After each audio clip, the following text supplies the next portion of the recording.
Hello friends, my name is Pankaj Kumar. I am director of Success Coaching Classes near Dolphin Public School, Kanhauli Muzaffarpur. Friends, आज हम लोग discussion करने जा रहे हैं जो टॉपिक है 9th क्लास का इन केमिस्ट्री बुक में, जिसका नाम है लॉ ऑफ कंजर्वेशन ऑफ मास।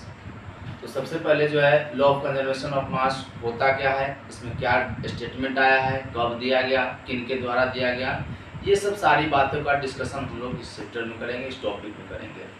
तो सबसे पहले अगर बोला जाए लॉ ऑफ कंजर्वेशन ऑफ मास किसके द्वारा दिया गया, किन के द्वारा दिया गया, तो law of conservation of mass is given by Antoine Lavoisier.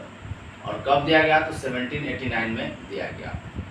इसमें स्टेटमेंट क्या है, मतलब इसमें बोला क्या गया, तो law of conservation of mass में बोला गया mass is not neither created not destroyed in any condition. That means the total mass of reactants equal to total mass of products. कहने का मतलब ये है कि रिएक्टेंट्स में जितना मास रहेगा एटम्स का, उतना ही मास जो है आपका प्रोडक्ट्स में रहेगा।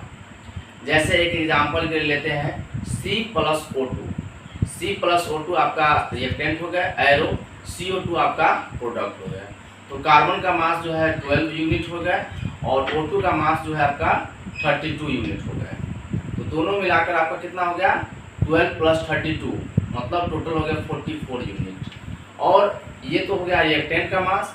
अगर आप प्रोडक्ट का मास में जाइएगा तो वही होगा CO2, मतलब 12 + 32 44 यूनिट आपका प्रोडक्ट का मास हो जाएगा। तो ये था आपका लॉ ऑफ कंजर्वेशन ऑफ मास। दूसरा एग्जांपल और ले सकते हैं H2+O, एरो बन जाएगा H2O। तो हाइड्रोजन का मास देखा जाए तो आपका हो जाएगा 2 यूनिट हो जाएंगे और ऑक्सीजन का मास जो है 16 यूनिट हो जाएंगे।